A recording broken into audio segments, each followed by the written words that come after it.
말씀을 가지고 설교를 하면서 예수님께서 38년 된 병자에게 내가 낫고자 하느냐라고 말씀하셨을 때 그 말씀은 참으로 큰 의미를 가지고 있다라는 부분들에 대해서 말씀을 드렸습니다. 예수님은 38년 된 병을 일순간에 고치실 수 있는 분이시기 때문에 우리의 모든 문제를 한꺼번에 해결하실 수 있는 분이시다라는 것을 말씀을 드렸죠. 예수님께서 38년 동안이나 병들어서 고통 가운데 있었던 사람을 고쳐주신 사건은 이 38년 된 병자에게는 너무나 크고 감격적인 사건이 아닐 수가 없었습니다. 38년 동안 병으로 고생하면서 누워 있었는데 예수님께서 그의 38년이나 된 병을 고쳐주셨을 때 그는 참으로 너무나 기쁘고 감격이 차고 넘쳤을 것입니다. 그런데 예수님께서 이 귀한 일을 하셨음에도 불구하고 예수님이 오히려 이 일로 인하여서 큰 공경에 처하게 됩니다. 오늘 읽은 우리가 말씀에 여기 18절 말씀해 보시면 유대인들이 이로 말미암아 더욱 예수를 죽이고자 하니 이는 안식일을 범할 뿐만 아니라 예수님께서 38년 된 병자를 고치고 나서 오히려 유대인들로 인해 가지고 큰 박해를 받게 되고 유대인들이 예수님을 죽이려고까지 했습니다. 그 이유는 9절 말씀에도 나왔고 오늘 본문에 계속해서 나타나고 있지만 예수님께서 이 일을 행하신 날이 문제가 됐던 것이죠. 바로 안식일 날 예수님께서 이 38년 된 병자를 고치셨던 것이죠. 유대인들이 이 38년 된 병자가 몸이 나와서 자기의 누워있던 자리를 들고 나가는 것을 보면서 그를 책망을 합니다.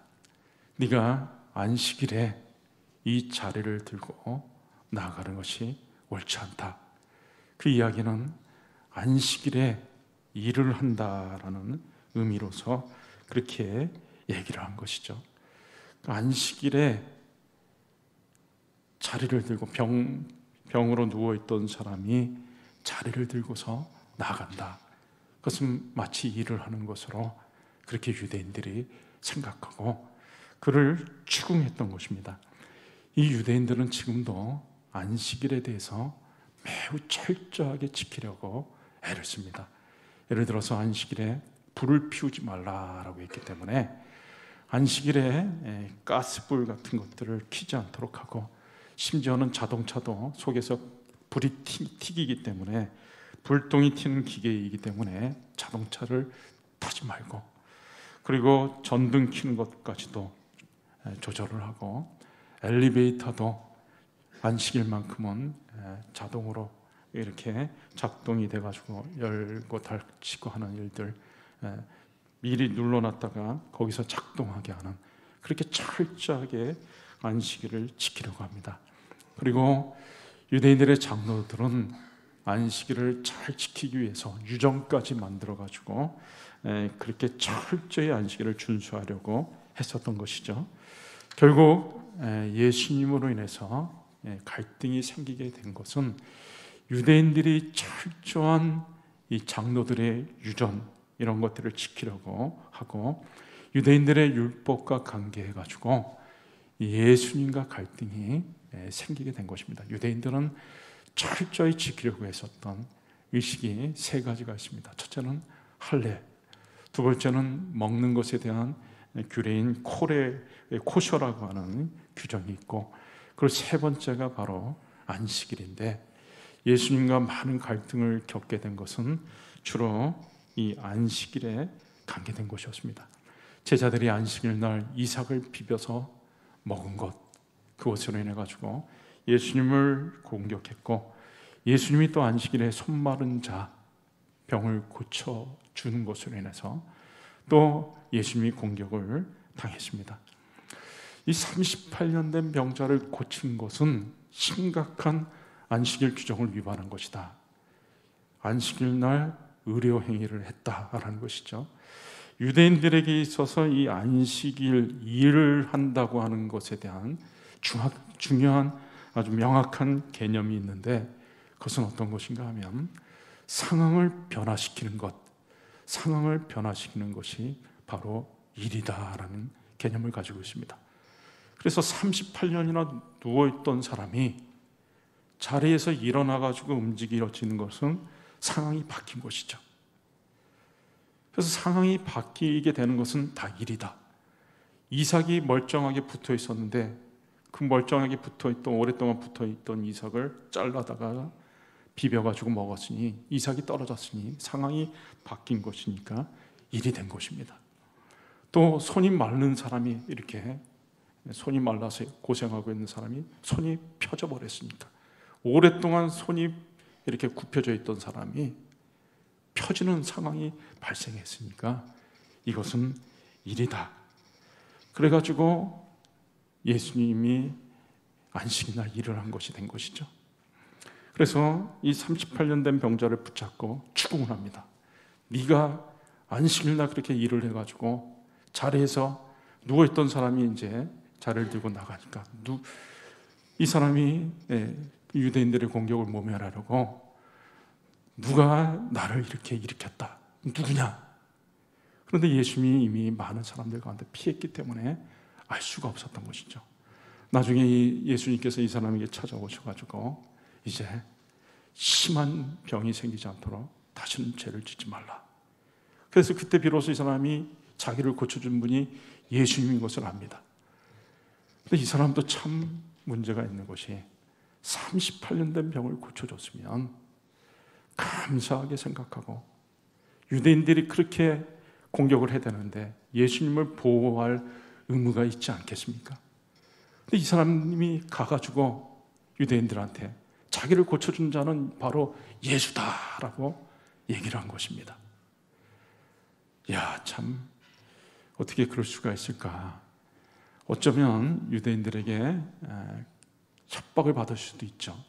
너를 고쳐준 사람을 너가 말하지 않으면 네가 대신 벌을 받아야 된다라고 얘기할 수도 있었을 것입니다. 그래서 자우지가 이 일로 인해서 예수님이 일을 한 것처럼 생각을 해가지고 유대인들이 예수님을 박해하고, 그러고 나와서 이제 예수님이 한 말씀으로 인해 가지고 아버지께서 일하시니까 나도 일한다. 이 유대인들이 이제는 예수님을 죽이려까지 안식일을 범할 뿐만 아니라 자기를 하나님과 동등되게 생각한다, 하나님의 아들로 생각한다 해가지고 유대인을 죽이려까지 했던 것입니다. 자, 무엇이 문제일까요? 예수님이 안식일날 38년 된 병자를 고쳐가지고 누워있던 사람을 일어나게 한 것이 문제입니까? 유대인들의 규정대로라면 그 38년 된 병자가 나았다가, 그날은 안식일이기 때문에 하루 그냥 누워있다가, 그 상태로 누워있다가 그 다음날 일어나가지고 이미 병이 나았는데도 불구하고 걸어 나가는 것이 맞는 것입니까? 이게 문제가 있죠. 유대인들은 지금 중요한 것을 놓치고 있습니다. 그것은 바로 율법의 참된 의미, 정신을 놓치고 있는 것이죠. 하나님께서 이스라엘 백성들에게 율법을 주신 이유는 오히려 이스라엘 백성들을 보호하고 사랑해서 그들을 생명의 길로 이끌기 위해서 율법을 주셨던 것입니다. 하나님은 이스라엘 백성들을 사랑하고 그들에게 생명의 길로 이끄시기를 원하셨던 것이죠. 자, 이제부터 중요한 설명을 제가 드리겠는데요. 예수님께서 사역을 하셨던 때, 장소, 이런 것들도 굉장히 중요한 의미가 있습니다. 구약과 신약은 서로 연결되어졌다고 해가지고 관주 성경이라고 얘기를 합니다. 예수님이 하시는 일들이 구약의 사건과 관계가 없는 것이 아니라 구약의 사건과 굉장히 관계가 깊습니다. 예를 들어서 예수님이 태어나신 장소도 구약에 오랫동안 예언해 줘 왔던 대로 유대 땅 베들레헴, 막, 너는 결코 작지 아니하도다. 구약이 예언한 대로 예수님께서 베들레헴에서 탄생하셨습니다. 예수님께서 십자가에 못 박혀 돌아가시던 때가 바로 유월절이죠. 유월절 어린 양의 피를 발라가지고 이스라엘 백성들이 장자의 재앙, 장자를 치는 죽음의 재앙으로부터 벗어났던 것처럼 예수님이 유월절 어린 양이 되셔가지고 그 유월절 어린 양이 되심으로 인해서 죽음을 면할 수 있게 된 것, 이게 다 의미가 있는 것이죠. 오늘 예수님께서 이 38년 된 병자를 고쳐주셨던 장소가 요한복음 5장 1절에 그 후에 유대인의 명절이 되어 예수께서 예루살렘에 올라가시니라. 예루살렘에 있는 양문 곁에, 여기 양문이라고 하는 말이 나오고 있습니다. 예루살렘 곁에 양문이다. 갈릴리에서 예루살렘으로 올라가려고 하면 쭉 우회를 해가지고 여리고를 거쳐서 그 다음에 베데스다 근처 그 베다니, 벳바게, 그리고 기드론 골짜기를 건너가지고 성전 문으로 들어가기 직전에 있는 문이 바로 양문입니다. 그런데 그 양문은 누가 만들었는가 하면 느헤미야 시대의 대제사장이었던 엘리야십이 그 양문을 만들었습니다. 그러니까 대제사장이 만든 양문에 예수님께서 오신 것이죠. 그리고 그 양문 옆에 베데스다 연못은 그 규모가, 길이가 당시 조사에 의하면 쌍둥이 연못으로 되어 있었는데 길이가 96m, 그리고 넓이가 50m에서 51m 정도가 됩니다. 자, 이 규모가 바로 구약에 나오는, 레위기에 나오는 성막의 규모와 거의 흡사합니다. 거의 일치합니다. 그리고 예수님이 대제사장으로 이 땅에 오신 것이죠. 대제사장으로 오셔서 성막과 같은 베데스다 연못에 지금 오신 것입니다. 대제사장이 하는 일이 무엇입니까? 백성들의 죄를 사해가지고 하나님과 화목하게 하는 일이 바로 대제사장의 한 일이죠. 근데 지금 예수님께서 유월절에, 명절에 양문 오셔가지고 베데스다라고 하는 연못, 이 베데스다라고 하는 말이 이것도 의미가 있는데요. 벳은 집입니다. 집. 그 다음에 베데스다 할 때 이것은 벳과 헤세드라고 하는 말이 합쳐져서 이루어진 말인데, 헤세드는 자비, 벳은 집. 베데스다 하면은 자비의 집이 되는 것이죠. 그래서 우리 예수님께서 자비의 집이라고 불리우는 베데스다 연못에서 지금 38년 된 병자를 일으키신 것입니다. 자, 중요한 것, 유대인들이 놓친 것이 있는데요. 하나님은 어떤 분이신가? 하나님은 치료하는 여호와시라. 이 출애굽기 25장 16절 말씀에 하나님은 치료하는 여호와라고 말씀하고 있습니다. 그리고 하나님이 진정으로 원하시는 것은 호세아 6장 6절 말씀에 나는 인애를 원하고 제사를 원하지 아니하노라. 우리 하나님이 원하시는 것이 나는 인애를 원하고 제사를 원하지 않는다라고 말씀했습니다. 여러분, 제사는 바로 예배인 것이죠. 예배처럼 하나님을 기쁘시게 되는 것이 어디 있겠습니까? 우리가 예배를 하나님 앞에 드릴 때 하나님이 기뻐하시고 영광 받으시는 거죠. 근데 하나님이 제사를 원치 않는다라는 말이 아니라, 예배를 원하지 않는다라는 말이 아니라, 하나님이 예배보다, 자신이 영광보다 더 중요시 여기는 것은 바로 인애다. 하나님이 우리를 사랑하시고 우리에게 자비를 베풀어 주시는 것, 그것이 하나님은 자신이 영광 받으시는 것보다 더 중요시 여긴다라는 것입니다. 예수님께서 첫 번째 유월절에 요한복음 2장에 보게 되면 예수님이 첫 번째 유월절에 오셔서 하셨던 일이 있습니다. 그것은 바로 성전을 정결케 하는 일이었었는데, 이 성전을 정결케 하는 일이라고 하는 것은 예수님의 구원 사역과 굉장히 밀접한 관계를 가지고 있습니다. 당시의 예루살렘 성전은 4가지 뜰로 이루어져 있었습니다. 중심으로 들어갈수록 이제 더 핵심에 해당되는 그 장소가 나타나는데, 첫 번째는 이방인의 뜰이었습니다.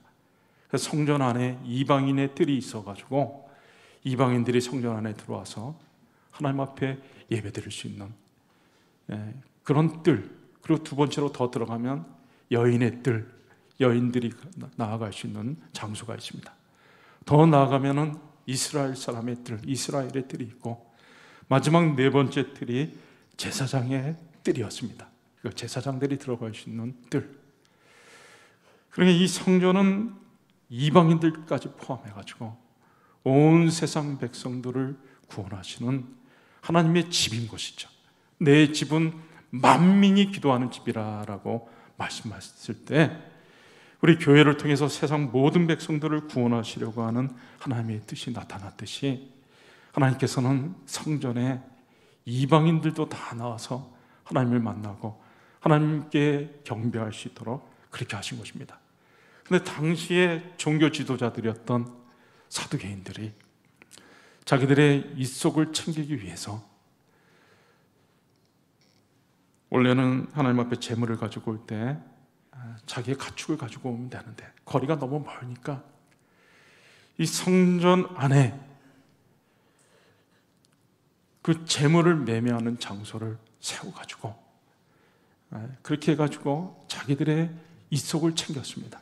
근데 그 제물을 팔고 하는 장소가, 자기들이 가지고 온 제물에 대해서는 이 제사장이 빠꾸를 불합격을 시키고, 그 다음에 거기서 성전 근처에서 사가지고 온 제물에 대해서는 합격을 시키고, 그러니까 결국은 성전에 있는 제물을 파는 장소가 굉장히 이속을 챙기게 되고, 그것이 당시의 사두개인들 대제사장과 결탁이 돼가지고 많은 이속을 챙기게 됐던 것입니다.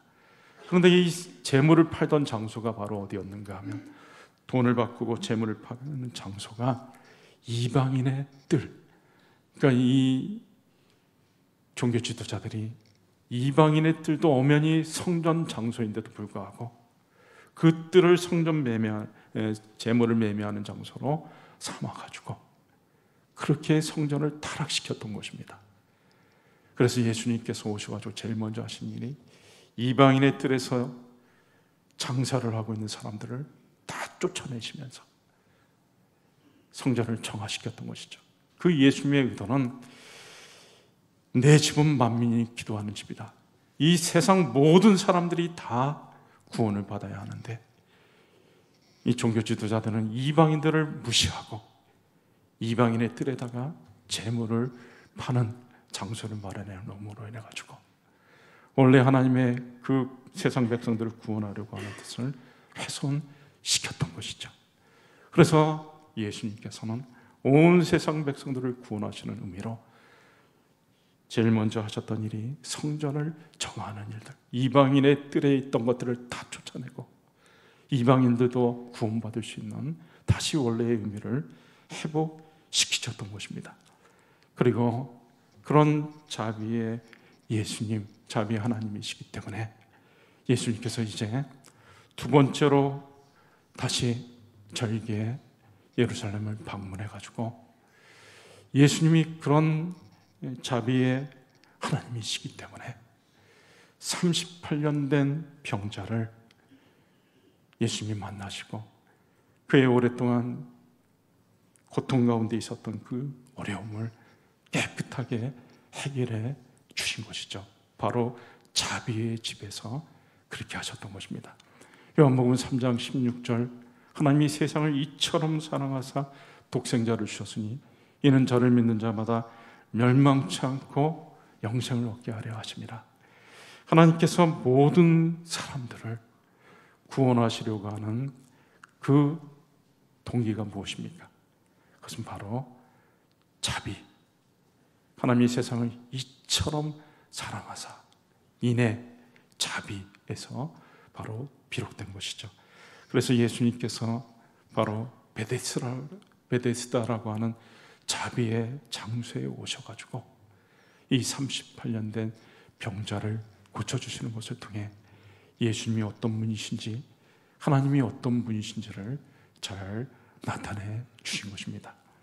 호세아 6장 6절 말씀에 나온 대로 나는 인애를 원하고 제사를 원치 아니하고, 그리고 번제를 드리는 것보다 하나님을 아는 것을 더 원하노라. 이 번제라고 하는 것은 전부 다 태워가지고 드리는 제사입니다. 어떻게 보면 하나님 앞에 온전히 헌신한다는 의미를 가지고 있죠. 우리가 하나님 앞에 온전히 헌신하는 것보다 하나님은 우리가 먼저 하나님이 어떤 분이신지를, 하나님을 아는 것을 원하노라. 하나님이 우리를 얼마나 사랑하는지, 얼마나 자비의 하나님이신지를 먼저 아는 것을 원한다고 말씀하신 것입니다. 우리가 이 땅에 살아가는 동안 우리는 언제나 하나님의 그 사랑과 자비, 그 사랑과 자비를 붙잡고 하나님이 나를 사랑하신다는 사실, 그리고 나를 긍휼히 여겨주시고 은총을 베풀어 주신다는 그 자비를 붙잡고 하루하루를 기쁨 가운데, 은혜 가운데 살아가는 저와 여러분들이 다 되실 수 있기를 주의 이름으로 축원합니다. 제가